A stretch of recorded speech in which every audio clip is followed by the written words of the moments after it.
This week we are in Parashat Vaera. We are in the Parsha where Moshe is going to confront Paro, who has not agreed to let the people go.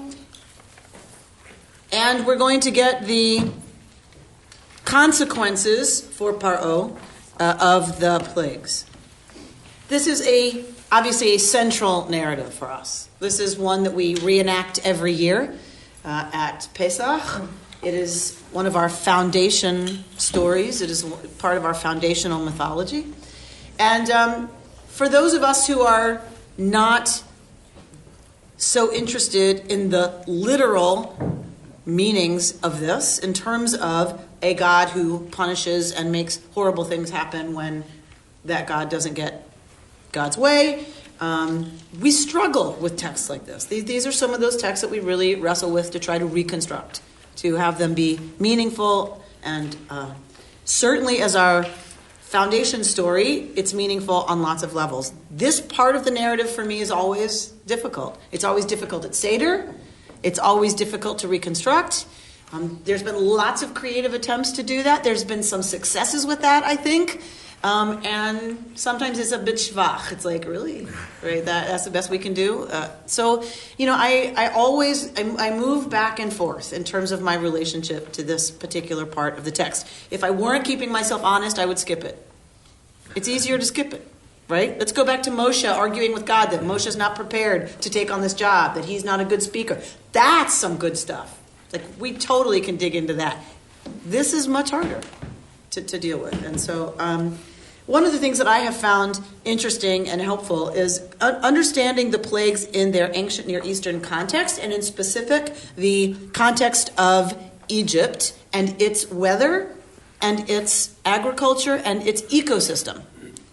Sometimes that helps me a little bit, is thinking about natural phenomena in the region, in the area, that if one were to intensify them a lot, the plagues in some ways would be the result.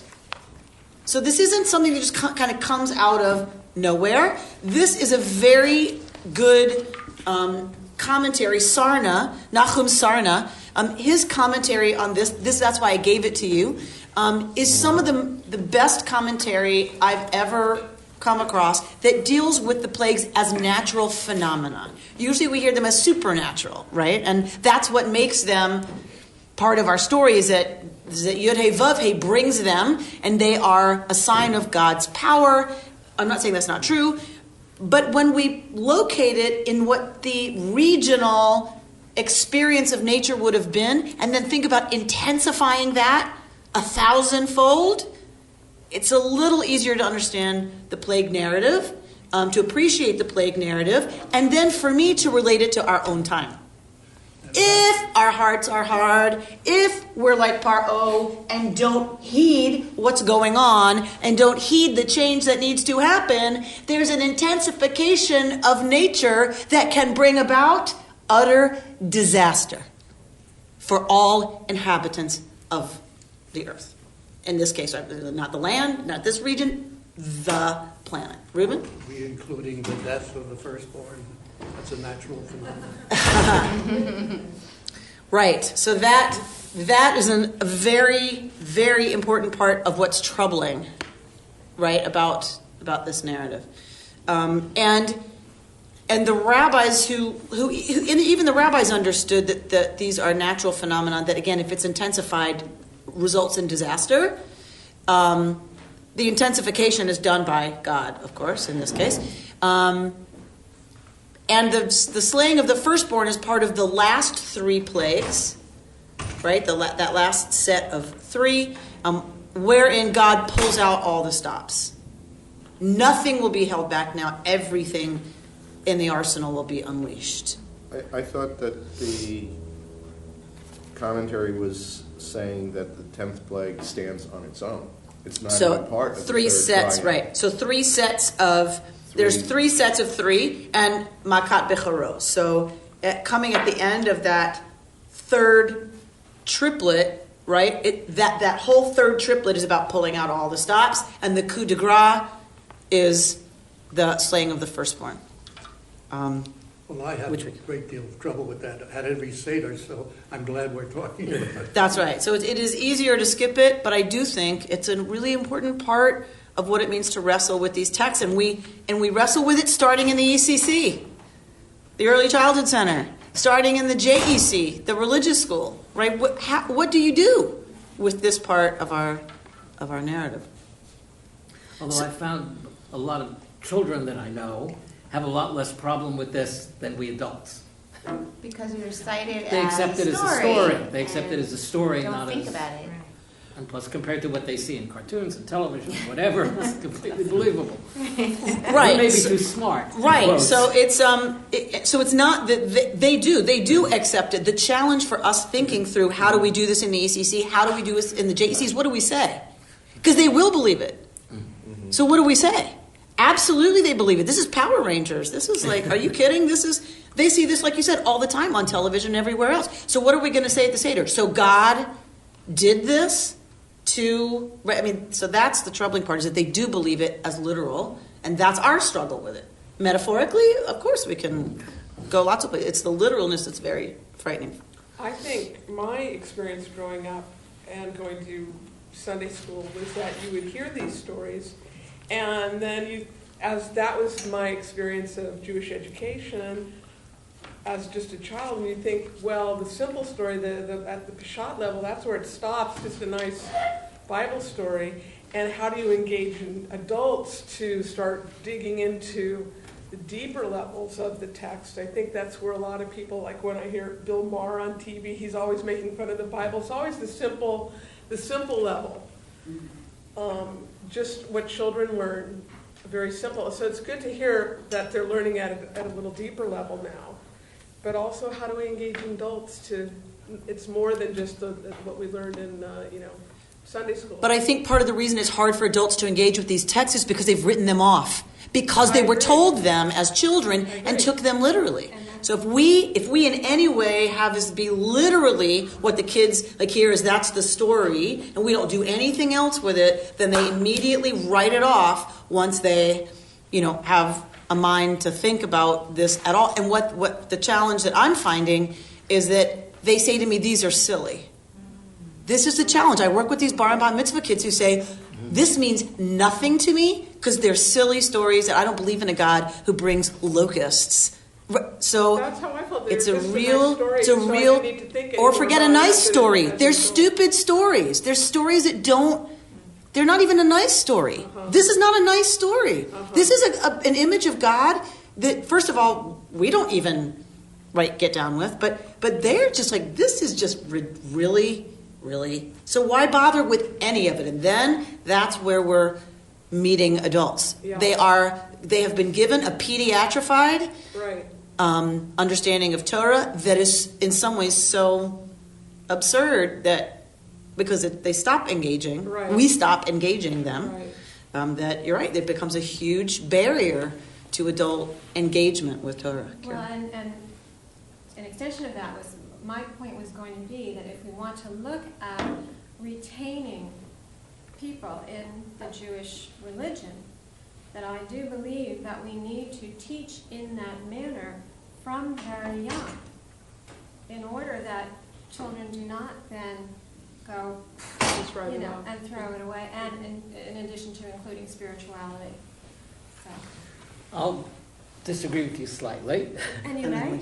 I think the key here is to have our teaching grow with the kids. Absolutely. And to be age appropriate. Absolutely. Because a 5-year-old or a 6-year-old is not going to find theology particularly interesting, and they find God and the locusts and the frogs and all that a lot of fun. Mm-hmm. Okay. But our problem, our Jewish problem, is that we don't then, as people become teenagers and then adults, evolve the teaching and give people, because when you're talking about people who say, I don't believe in God, and you say, well, what don't you believe in? Mostly it's the 5-year-old vision of God, and they've never had this growth pattern. Mm-hmm. Lisa? I think it's interesting. I've seen on the History Channel, I've watched with my boys, I don't know if anyone's ever seen the explanation on the History Channel, which is pretty amazing because they go out to explain it and say how it's like you said, it's not the the dramatic of it, but the core of it and how they can prove in history that some of these can really take place. Right, and have. And have. You know, so it comes out of people's experience of devastation, right? And it comes out of their experience of when the natural world goes wacko because of an intensification of one thing. It has this cascade effect that causes all of these other intensifications that cause another one. And that is something that's meaningful to me, right? To really teach the danger of... They thought, and I'm like, wow, now I understand how they could think that. Right, and the supernatural part of it, the God intervening part, is that it happens exactly when Moshe or Aaron raise their staff. That's what makes it miraculous, right? It's not impossible. This stuff is not impossible. Even the biblical authors would have told you, because they saw a lot of this. It wasn't impossible. It's that it happens exactly when Moshe raises his staff. That's the miracle of the plague. And on the last plague, actually, one could look at it as an intensification also, because we don't really know anything about Egyptian medicine, what sorts of epidemics broke out in Egypt. I mean, you had the bubonic plague in Europe wiping out a third of Europe. Now, that was the population as a whole and not only children. But you don't know that, could there have been diseases that would occasionally break out in different places in Egypt that the children say, or, people, just like now, if you have a particularly severe influenza outbreak, it's the young and the elderly. Food. Right? I'm just saying, if you want to pursue intensification. Huh? I know. That's why I said food. Yeah. So one of my students just told me that there's been more cases of the flu in 2013 than in all of 2012. Yeah, because That's it just started months earlier than normal. Yeah? Yeah, is this a fact, you think? Yeah. That's really scary, right? Like, that's really scary. 13 dead already in Peak. right? Massachusetts? All right. So, So with all of that, I want to read a little bit of this commentary before we look at the actual text. So who would like to read starting at the plagues below the line? Pharaoh's intransigence, as foretold, sets off the extraordinary chastisements mentioned in verse 4. These take the form of 10 disasters that strike Egypt in the course of a year. They are popularly known as the 10 plagues, in Hebrew, Eser Makot. The Hebrew Bible features 3 accounts of the plagues. The longest and most detailed narrative is the prose section set forth in the ensuing chapters. Psalms 78:43-51 and 105:27-36 present highly condensed poetic paraphrases. The 3 sources vary in sequence, number, and content of the plagues. Psalm 78 makes no mention of lice, boils, and darkness, whereas Psalm 105 ignores boils and pestilence. Due to the uncertain meaning of some of the Hebrew terms in those psalms, it is difficult to determine exactly how many and what kind of plagues the 2 compositions respectively present. Nor can one establish with certainty whether the differences represent variant traditions or poetic license. Go on. The present narrative is a sophisticated and symmetric literary structure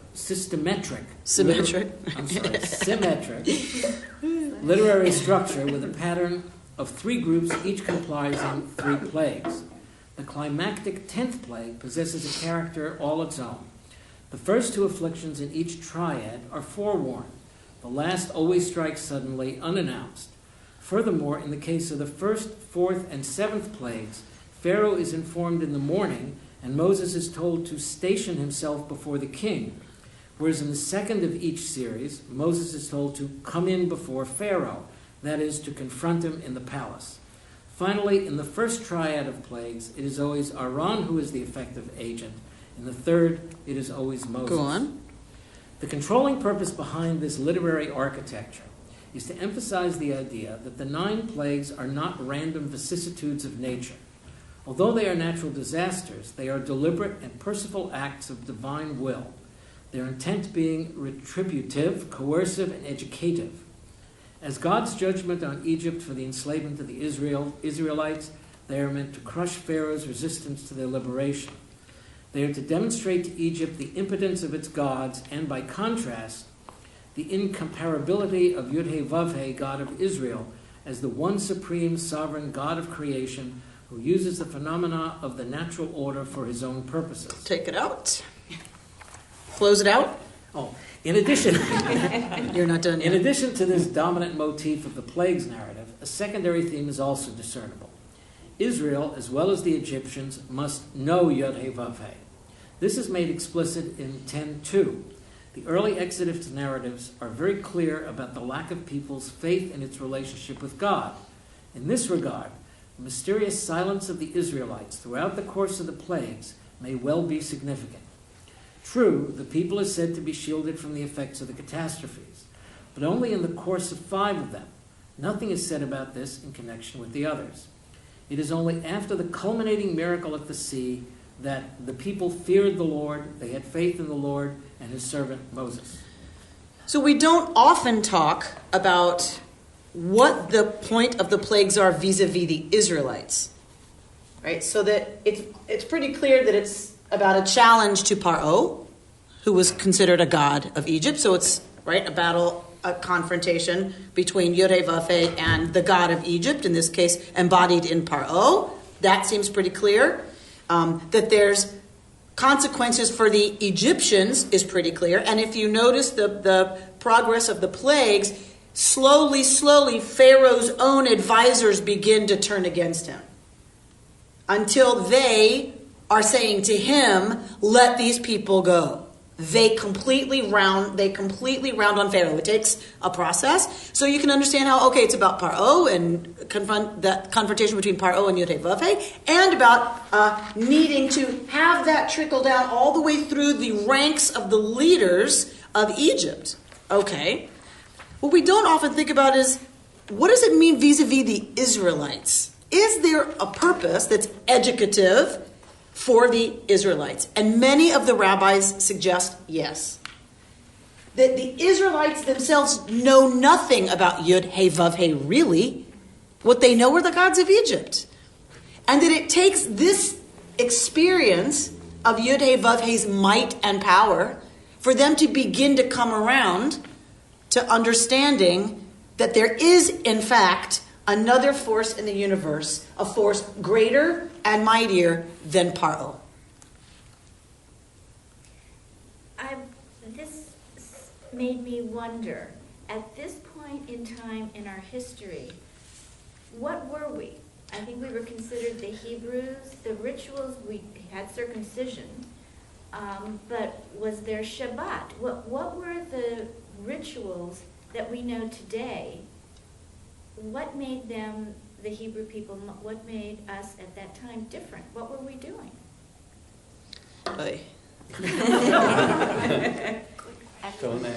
So we always have to remember the 2 tracks that are running parallel. There's biblical history and there's lived history, right? So there's our mythic history and lived history. Who are the Hebrews, talked about here, is a source of a huge amount of research. We don't know exactly who they are. Some believe it comes from the term apiru, which was an underclass in Egyptian society that did not have rights, that were part of these work forces, that Pharaoh would have imposed labor on the people. And so kuve, that system of taking them, and you have to serve your time of doing government building projects, particularly if you are poor or whatever, or have been brought in or are marginalized in some other way, not part of Egyptian society. Them, possibly, there's some scholars who argue apiru was a class. And it's from that class that a resistance to the overlords happened.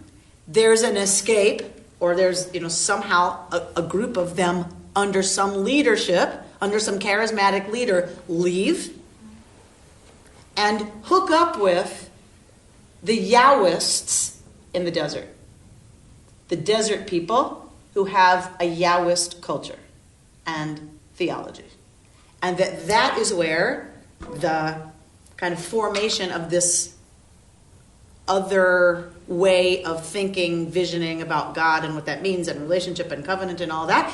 And that's what pushes into Canaan, where they begin to take control of key cities, right? And it spreads from there. That's one theory about Apira, about Hebrew. Ivri is the Hebrew for is the Hebrew for Hebrew. The Hebrew for Hebrew is Ivri. Some scholars want to say it's from la'avor, to cross over. That they crossed over into Egypt, meaning they're Asiatic, they come from somewhere else and cross into Egypt already with their own culture. You know, it's a different culture. So in other words, that already comes into Egypt somewhat intact. These Asiatic peoples but what we always have to remember is that's a small group. That's a very small group. The majority of the folks who would have been writing, redacting, reading, telling these stories were Canaanites who came under the control of the Hebrews. It spreads, and it spreads in the region and becomes the tradition of the land. We don't think that way. We think we were in Egypt with all of this, and we took it into Canaan in battle. There's no evidence. There's no archaeological evidence for the conquest.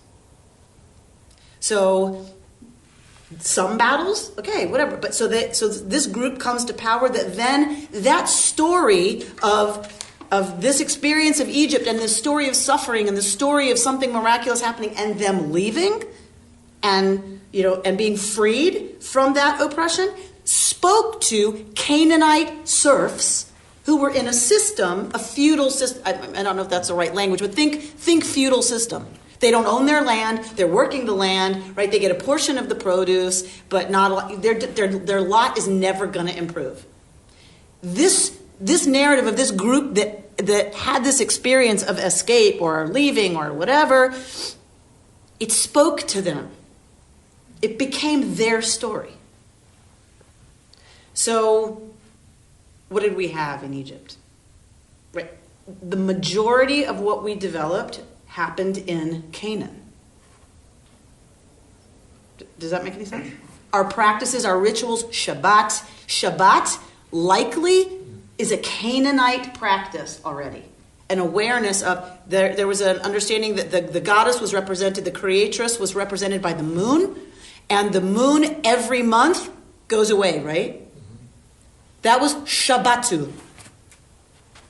Shabbatu. They would observe a heart rest as the goddess goes into seclusion, right? So Shabbatu as a practice, when the moon disappears, they go into a rest of the heart as a religious practice.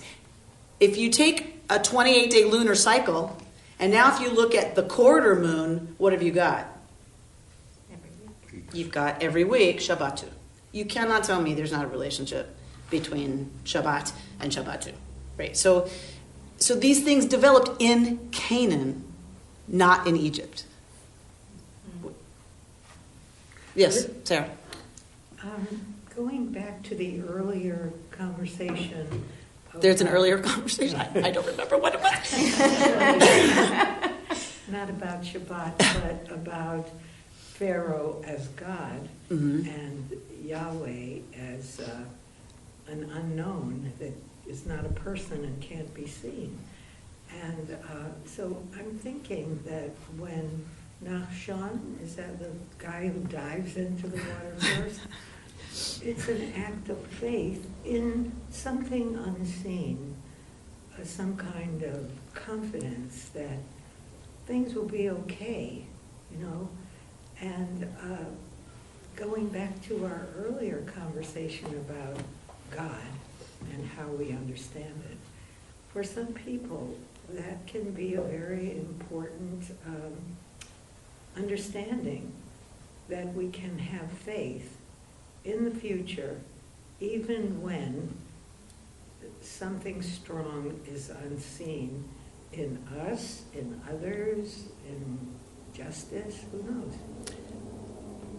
directly coming out of your reading of it for me, it's the belief, the faith, the hope in potential, what should be, what could be, but isn't yet, right? So that for me, right, that it's not it's that vision of if we act, even with no evidence that it's actually possible to change this. Who had evidence in Egypt that there was any reason to believe Paro could be overthrown, right?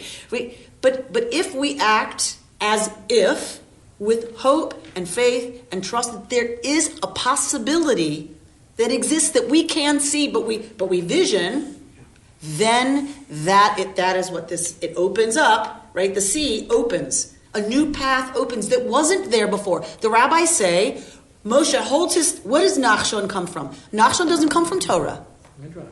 It comes from Midrash. It comes from the rabbis. The rabbis wrote a Midrash that said, Moshe holds his staff over the sea. Here comes the thundering army behind the Israelites. The Israelites are panicking. There's an ocean, and there's Pharaoh's army with chariots. They can feel it coming, right? They can feel the ground shaking. They panic. Moshe holds his staff over the water, and nothing happens. Moshe holds his staff over the water again. The people are screaming. Nothing happens until one Israelite starts to walk into the water. And when the waters got to the place where he could no longer breathe, they opened. Right? It was that act of moving forward anyway, with no evidence in front of you that there's anything other than death and destruction, right? Drowning, literally. It was that act that allowed the path to open. That's a profound statement, I think, by the rabbis on the reality of creating possibilities that don't yet exist. We have to walk into the water in order to affect the opening of a new path. Wasn't there other midrashic teaching that he was pushed or that he fell? and I'm not just putting devil's advocate, but yeah. The theory is that he fell or he was pushed or he jumped, but the fact that he was in the water inspired the other Israelites to follow him, and the pressure of whatever, the amount of Israelites actually caused the water to split. And the miraculousness is what you talked about before, was the timing of Moshe raising the staff, and that, because we're talking about belief, and the text said they didn't fear the Lord until the culminating miracle of the sea, which could also be explained literally. Mm-hmm. There's another midrash that I love, which is that the men are panicking and fighting over what they should do, and the women all linked hands and started walking forward, and they pushed the men into the sea, and that split the sea. That it was, we have to move, and the midrash comes from when Moshe's crying out and God says, tell the people to move forward. Right? This is where that midrash comes from, is God is saying, I can't do anything until y'all move. If you stand on the shore waiting for it to happen, there's no possibility opened up. You have to move. Tell them to quit talking to me. Tell them to move. And that's what opens up the miracle. This is not the end of the story. Not fun. And no. I mean, there's more. There's more. There's more. No, it always strikes me, because Pesach has become so important, that there's all this emphasis, which of course is important, on getting freed from slavery. But the whole story, as it was written, of people looking back, is being freed from slavery had a point to it. And the point wasn't just being freed for the sake of being freed. The point was Sinai. I mean, living metaphorically. And that we were freed from something physical to live a moral and spiritual and ethical life, which is really the whole story. And to take it to a full Reconstructionist place, we live fully in two civilizations. I think a parallel thing is happening in American culture. I think you're right that because Pesach has remained a historical holiday, we no longer have a connection to the agricultural festivals, nor to the giving of Torah at Sinai. Right? So it's the what for has fallen off. Mm-hmm. Right? So we're free, it's freed from. I think we are facing the exact same shift of emphasis in American culture. We are focused on rights and not responsibilities. Our young people are very clear about what we shouldn't impose on them. They're not as clear about what is their obligation as American citizens to this country or to the whatever. And I think we're finding the same thing in Judaism. Exactly. We're freed from slavery. For what? We're freed from slavery. The text is very clear. Liyot lachem le'Elohim. I took you out of Egypt to be your God. Meaning, so that you don't put a bunch of other stuff up where Pharaoh used to be. Cars, houses, status, luxury, comfort. Right? But I took you out of Egypt so that I would be, says God, what you consider to be ultimate and all the things that flee from Pesach, but we don't do Shavuot. I mean, in it's terms a huge of progressive issue. Jews, Shavuot is really, I mean, from the standpoint of what Judaism became, really more important because it is the moral and ethical basis for what freedom was about. Right. Oh, I was just back to sort of the concept of the spiritual part of the teaching, that if what there is to learn is that one needs to take the leap in the face of no evidence, that's really where miracles begin for our own lives. I took it in my mind a step further, which helps me because things are so impossible, that I was thinking, it's not just the taking the step in the face of the impossible. It's that it is impossible is itself necessary to be able to take the step in the impossible. Lovely. And that's lovely. Aviva Zorenberg has a beautiful chapter on exactly that.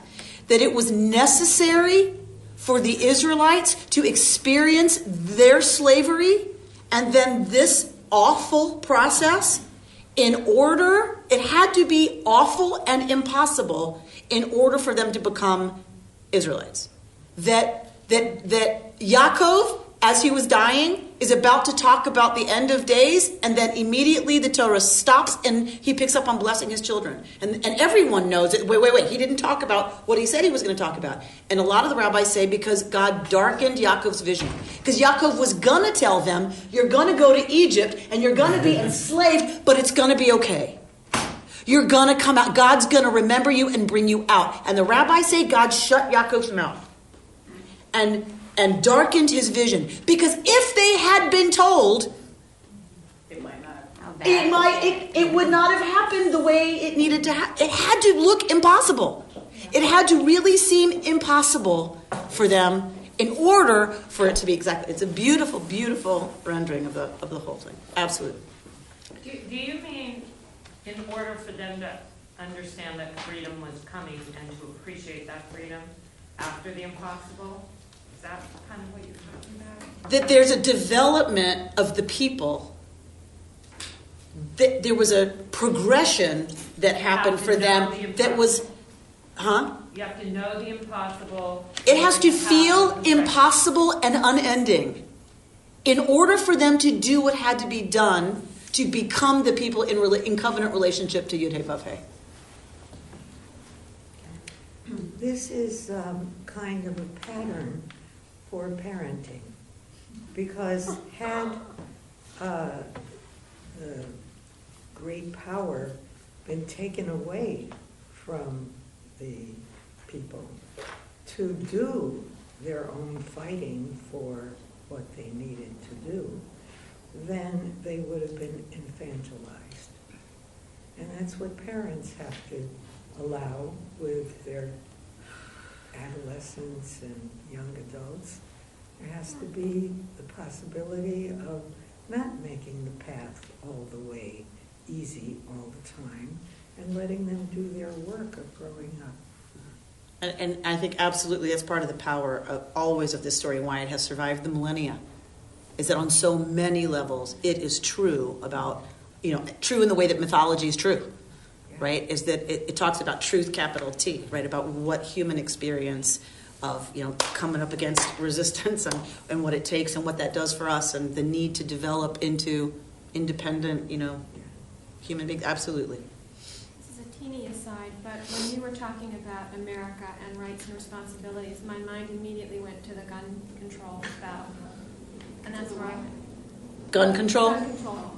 So, meaning that the focus has been on the right to bear arms Absolutely. and not necessarily on, Responsibility. and what are our responsibilities as a society Absolutely. to protect people from the people who have the guns. You better believe it. Exactly right. And this is a That's very... why I stand on this issue. What? Arm the teachers. Arm the teachers. Let's have security guards. Right? There you go. Right? Because that's going to fix it. Right? They Well, let's also arm the bring teachers. up Israel as an example for that. There's a lot going on right now pointing to Israel about that because every teacher in Israel is armed. But Israel is this country that's surrounded by all these enemies. Everywhere you turn, we are not that country. Many of us do. We don't have that in our perimeters. Right. Right. So, because I think in Israel, there is a greater understanding of the responsibilities of citizens to the state than there is all this rights business. I mean, other than the right to exist, which is fairly, intense over there. But right, they have, and therefore they do not have the problem with gun violence. Right? There's a gun everywhere in that country, right? Everybody has a gun, and there's not the problem with gun violence that we have here, right? They're very turning much to Israel. They're saying, look at Israel. with all the guns, We need to be like and there's that. no shootings in schools. So, all right. La la la la la la. So, we gonna start this text? Okay, Ruben, keep us from it for 3 more minutes. I'm kind of torn myself here because we're talking about meanings in the plagues that I hadn't considered, and it's great. But I also want to take this opportunity to ask, what do you say to somebody who enthusiastically at the Seder recites the 10 plagues and enjoys this? And what do you say to a person like that? Yeah. I steer away from those conversations at the Seder table. But I don't use a Haggadah that doesn't revalue them.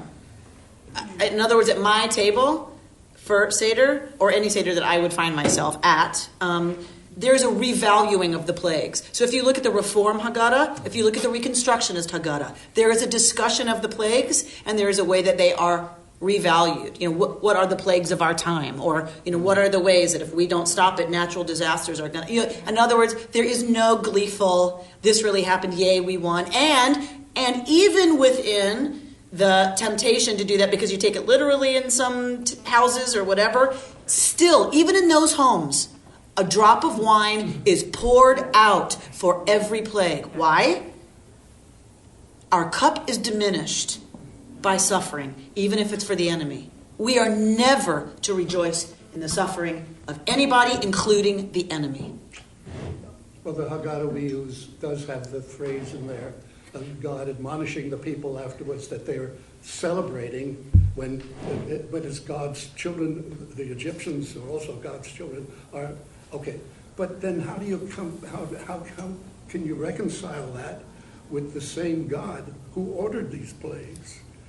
So, That's right. Anyway, you're saying it's impossible, and it's probably right. So we don't. You know what I mean? So we don't focus on God brought. What we focus on is what are the plagues of our time. What are the things we are called to address in terms of natural devastations and disasters, and how can we mitigate those? We just completely revalue and reconstruct and reform this tradition because we can't reconcile that God, or I can't.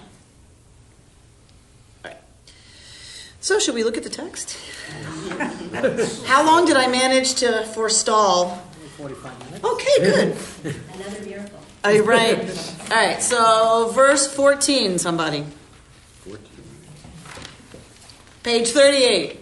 The first plague, the waters become bloody. No. The verse 14, top of the page. Sorry, my bad. Thank you, Dawn. Okay. And the Lord said to Moses, Pharaoh is stubborn. He refuses to let the people go. Go to Pharaoh in the morning as he is coming out to the water, and station yourself before him at the edge of the Nile, taking with you the rod that turned into a snake. And say to him, The Lord, the God of the Hebrews, sent me to you to say, let my people go, that they may worship me in the wilderness. But you have paid no heed until now. Thus says the Lord, by this you shall know that I am the Lord. See, I shall strike the water in the Nile with the rod that is in thy hand, and it will be turned into blood, and the fish in the Nile will die. The Nile will stink so that the Egyptians will find it impossible to drink the water of the Nile. All right, the Nile River. Why do we start there with the plagues? Because water Because is, he, Source of livelihood. Because what? water is life. Water is life. how about Moses was there? And Moses was there. Why was Moses there? I mean, as a baby? Why was he there? Why was he there? Because to avoid being killed. He was there to be saved from what? The order? To kill the firstborn. How are the firstborn to be killed? Drown them in the Nile. The babies are to be drowned in the Nile. The Hebrew babies are to die in the Nile River, which was acknowledged as a god of Egypt. That is how they are to die. Put them in the god of Egypt, and they will die. Right? Metaphorically, this is the danger existentially, right? Immerse them in another god, and what will happen? They will die. Their future will die. Immersed in other gods. Absolutely true. So the danger is they will be immersed in the god of Egypt and drown. And the future dies. Moshe is saved from that fate by being put into that very same God, but with protection. With something around him. Mini ark. The ark. Mini ark. The ark. That's exactly right. The ark that will carry him safely, protected from full immersion, right, in that God of Egypt. Now, we're talking about this people completely coming into their own identity as a people, meaning they need to leave Egypt altogether. So what is the first way this series of events is going to happen? The Nile is going to be affected so that both Egyptians and Israelites see that this representation of the God of Egypt, of livelihood, of fertility, of agriculture, that it itself is affected first by Yud He Vav He, by this new reality, this new possibility, right? Well, all of life in Egypt is All of life. on the Nile. All of it. Now, what you will find in Sarna's notes is that the rivers fed by melting snow and summer rains that pour down from the highlands of Ethiopia and carry with them sediment from the tropical red earth that characterizes the region. Following from this explanation, the plague must have resulted from an abnormally heavy rainfall that led to excessively high rise of the Nile and washed down inordinate amounts of the red sediment. So if you come down a little bit, the Egyptians personified and deified the river Nile as the god Hapi, to whom offerings were made at the time of inundation, the time when the Nile swells. The god is most present. Offerings were made to the Nile. Because at the time of inundation, what comes after inundation? Flooding. That is what irrigates the crops and saves them from being dependent on rainfall. Right? Of course it's a god, right? And so offerings would have been made to the god. So then drop down. This type of calamity is found elsewhere in the literature of the ancient Near East. A Sumerian text about the goddess Inanna tells of 3 plagues that she brought upon the world. In the first, she turned all the waters of the land into blood. An Egyptian literary work mentions that, quote, the river Nile is blood and the people thirst for water. In another Egyptian text, supposedly centering on the exploits of a magician who was one of the sons of Ramses II, sometimes thought of as the pharaoh of the Exodus, by the way, the young man tells his mother that should he be defeated in a contest, the water she drinks would take on the color of blood. Clearly something that is referenced in the ancient Near Eastern literature, and in one case as a plague brought on by the goddess. We cannot, I don't think, ignore that this is something they have seen, right? That this, if it's too much, too heavy rainfall, the sediment colors the waters, And that's a problem. In our case, always, it's about what happens when Yud He Vav He has intentions around that. It's not that it can't happen, right? It's that this serves now a purpose of Yud He Vav He. This is exactly what happens in all of Torah texts that are originally Canaanite practices. So the grain, the new grain at the springtime New Year, the lambing at the springtime New Year, those traditions are there, but now they take on historical meaning for the Israelites and become their Canaanite festivals reconstructed. Last week you mentioned about the issue of why did they kill the girls, and I don't remember the answer, but another way to get rid of Jewish baby boys is to have killed Israelite women. Why didn't they go that way? Because it's based on the men would fight. Pharaoh didn't want the possibility of a population that would rise up as an army against him. All right, so somebody want to read? Oh, anyway, so this is why it's possible that Pharaoh's coming down to the Nile is this worshiping at the time of inundation. Somebody want to read it, 19? And the Lord said to Moses, say to Aaron, take your rod and hold out your arms over the waters of Egypt, its rivers, its canals, its ponds, all its bodies of water, that they may turn to blood. There shall be blood throughout the land of Egypt, even in vessels of wood and stone. Go on. Moses and Aaron did just as the Lord commanded. He lifted up the rod and struck the water in the Nile in the sight of Pharaoh and his courtiers, and all the water in the Nile was turned into blood, and the fish in the Nile died. In parentheses, as a result. Okay, go on. The Nile stank so that the Egyptians could not drink water from the Nile, and there was blood throughout the land of Egypt. But when the Egyptian magicians did the same with their spells, Pharaoh's heart stiffened, and he did not heed them, as the Lord had spoken. Pharaoh turned and went into his palace, paying no regard even to this. And all the Egyptians had to dig round the Nile for drinking water, because they could not drink the water of the Nile. Finish it. When 7 days had passed after the Lord struck the Nile, the Lord said to Moses, go to Pharaoh and say to him, thus says the Lord, let my people go that they may worship me. If you refuse to let them go, then I will plague your whole country with frogs. The Nile shall swarm with frogs. They shall come up and enter your palace, your bedchamber and your bed, the houses of your courtiers and your people, and your ovens and your kneading bowls. The frogs shall come up on you and on your people and on all your courtiers. So it's important that after each plague, there's an opportunity for Paro to change his mind. There's an opportunity for Paro to choose to let the people go and to avoid the next consequence. Right, this is an important part of the narrative. Why frogs? Look at below the line, Tzfardea. During the reproductive period, frogs concentrate in particular areas such as ponds and lakes. As the Nile begins to recede in September, October, they usually mass on land. In the present circumstances, their habitat had become polluted by the putrefying fish. So the amphibians would have been forced to invade the land much earlier than usual, but the dead fish would have been a source of infection carried by insects, so that the frogs died en masse.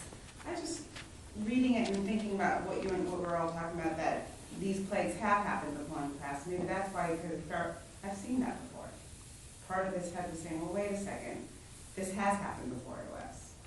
Right, but even if one has seen horrible flooding before, one isn't thrilled to see it again, No. particularly if... But it's not to say that it was your God, because I've seen it before. Correct.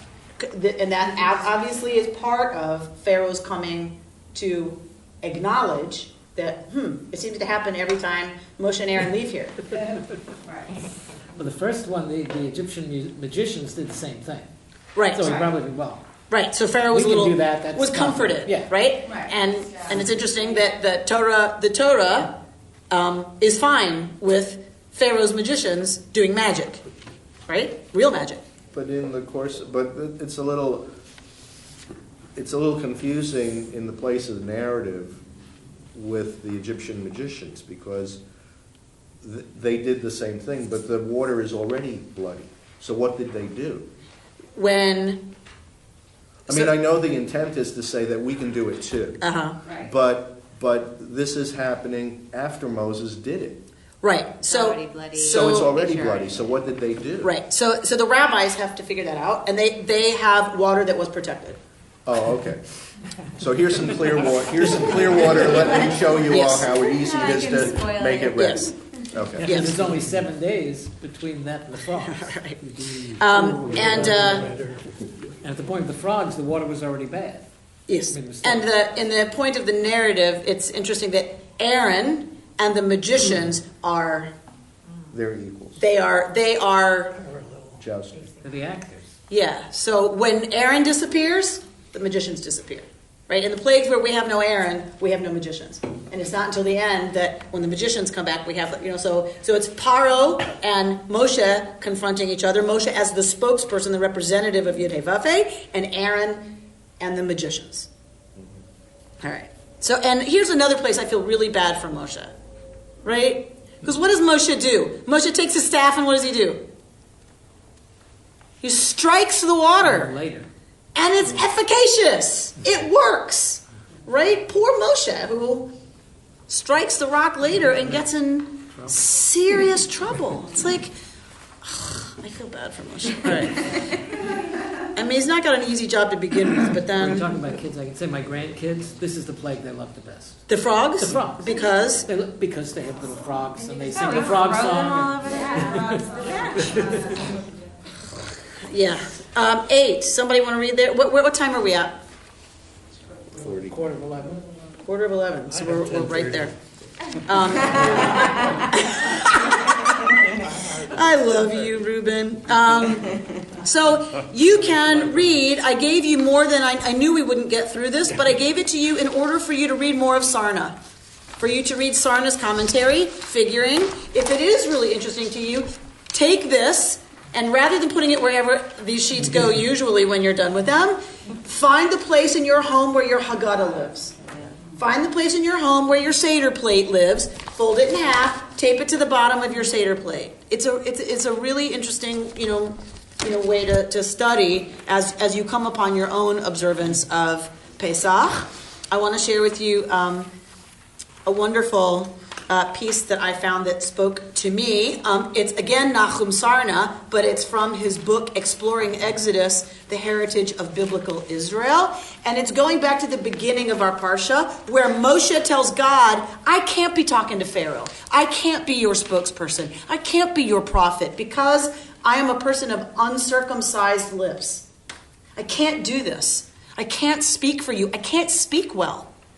You've picked the wrong person. And Moshe argues a lot with God about this. So this is the commentary of Nahum. Let me go back a little bit before his commentary. Moshe makes his complaint. God, I am not a man of words, not yesterday and not from the day before, nor from the time you have spoken to your servant, for I am heavy of mouth and heavy of tongue. What is Pharaoh in our text this morning? Heart of heart. Kaved Lev. He's heavy of heart. So literally heavy, and in this verse it means heavy, and is sometimes also translated as slow of mouth and slow of tongue. It's not clear exactly what Moshe means. The only thing that's clear is that Moshe thinks this condition disqualifies him from being God's agent in the task of confronting Pharaoh. Nahum Sarna says, Moshe grew up as an Egyptian. Speaking the language of the land, perhaps he's trying to tell God that after so many years in the land of Midian, his fluency in Egyptian isn't what it used to be. Thus, he doesn't possess the language skills to engage in this task of high-level communication and negotiation. After looking at the various interpretations of what Moshe protests, Sarna does something unusual for a biblical scholar. And he goes on to talk, Sarna goes on to talk in a way that scholars don't generally when they're dealing with these texts, in that, where am I going? Sorry. He says that God replies to Moshe that it's not Moshe who's going to have to worry about his abilities, that it's God who is the agent of all of this and will be so even for Moshe as a speaker, gifted or not. Prophetic eloquence is a divine gift bestowed for a purpose on him who is elected, often against his will, to be the messenger. In these circumstances, experience and talent are irrelevant qualities.